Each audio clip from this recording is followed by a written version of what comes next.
Hi అండి, నమస్తే. ఈరోజు కూడా ఒక మంచి వీడియో అండి. ఈరోజు వరలక్ష్మి వ్రతం కదండి, రెండో శుక్రవారం వరలక్ష్మి వ్రతం నేను చేసుకున్నానండి. అయితే నేనేమి పొద్దున్న నుంచి వీడియో తీయలేదండి. పూజ అంతా అయినాక ఒక వీడియో తీసి పెడుతున్నాను మీకు. నేనైతే ఇలా చేసుకున్నానండి, చాలా సంతోషంగా ఉంది ఈరోజు. ఇంకా నేను ముత్తైదువులను కూడా పిలిచి పసుపు కుంకుమ అదే తాంబూలం ఇచ్చానండి. వీళ్ళు మా పక్కింట్లో ఉంటారు, చిన్నపిల్లలు కూడా వచ్చి చక్కగా నేను చెప్తుంటే వింటున్నారు.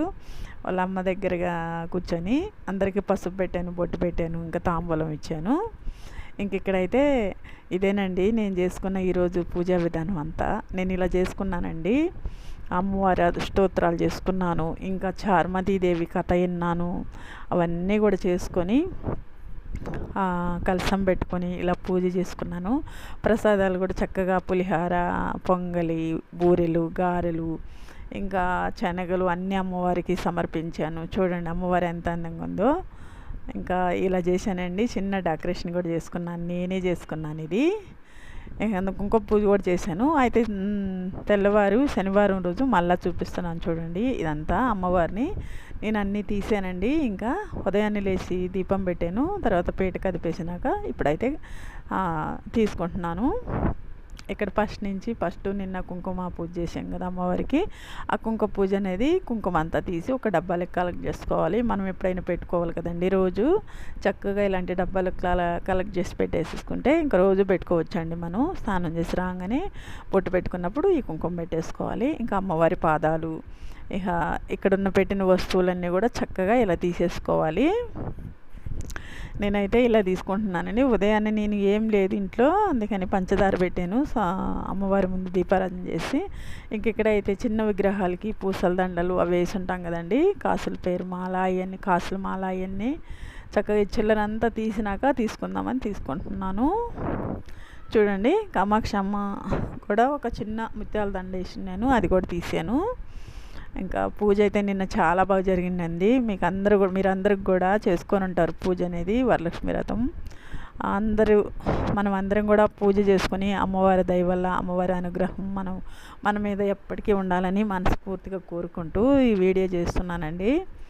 చూడండి ఇంకా మనం ఎక్కడైతే ఏమైతే పెడతామో అవన్నీ కూడా చక్కగా ఒక్కొక్కటి తీసుకుంటూ పోవాలి. ఇక్కడ ఒక పీట అయితే ఖాళీ చేశాను. తర్వాత పసుపు కుంకుమ విగ్రహాలు, తర్వాత ఈ కలశం దగ్గర ఉన్న వినాయకుడిని కూడా తీసుకోవాలండి. పూలన్నీ కూడా మనం ఎటు పోకుండా ఒక్క పువ్వు కూడా అటు ఇటు పడకుండా అన్నీ కలెక్ట్ చేసి కవర్లో పెట్టుకోవాలి. ఇవన్నీ కూడా ఎక్కడైనా ఒక చెరువులో నీళ్ళల్లో పారే నీళ్ళలో కలిపేసుకోవాలి. ఇంకా తాంబూలం పెట్టాను కదండి, చీర జాకెట్ పసుపు కుంకుమ, ఆ గాజులు కూడా మన కలశం మీద పెట్టిన గాజులు, చీరలో అది తాంబూలంలో పెట్టిన గాజులు కూడా చక్కగా ఇంట్లో పెట్టేసుకోవాలి, మనం వేసుకోవాలి. ఇంకా కలశం అయితే అన్నీ తీసుకుంటున్నానండి. కలశం అయితే ఎర్ర జాకెట్ ముక్క పెట్టాను. ఈ జాకెట్ ముక్క కూడా మనమే కుట్టించుకొని మనమే వాడుకోవాలండి. తర్వాత కలశం మీద కొబ్బరికాయ అయితే నేను కొట్టలేదండి. నేను మళ్ళీ ఎప్పుడైనా ఒకరోజు అమ్మవారికి పూజ చేసినప్పుడే ఈ కొబ్బరికాయ అయితే కొడుతుంటాను. ఈ కలశంలో నీళ్ళు అయితే మన ఇల్లంతా కూడా చక్కగా సంరక్షణ చేసుకోవాలండి.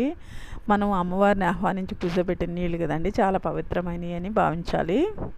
తర్వాత ఇక్కడ బియ్యము, కలశం కింద బియ్యం అవన్నీ కూడా తీసాను. ఇంకా మనం ఎక్కడైతే అమ్మవారి పేసి పెట్టి అమ్మవారిలా కూర్చోబెట్టామో ఇవన్నీ కూడా చక్కగా తీసి మంచిగా ఏదైనా కవర్లో పెట్టి ఏదైనా దాంట్లో డబ్బాలో పెట్టుకొని చక్కగా మళ్ళీ వచ్చే సంవత్సరానికి దాచుకోవాలండి. ఎక్కడికి బాబు చాలా మంచివి. చూడండి నేనైతే ఇలా కవర్లో పెట్టుకుంటాను. అదిగోండి ఇలా అన్నీ తీసానండి. ఇంకా నేనైతే ఇలా తీసుకున్నానండి ఈరోజు. మీకు అందరికి కూడా ఈ వీడియో నచ్చద్దు అనుకుంటున్నాను. ఒకవేళ నచ్చితే కానీ లైక్ చేయండి, షేర్ చేయండి, తప్పకుండా సబ్స్క్రైబర్ చేసుకోండి. మీరు సబ్స్క్రైబర్ చేసుకోవడం వల్ల మరికొంతమందికి రీచ్ అవుద్దండి వీడియో. ఓకేనండి, బాయ్.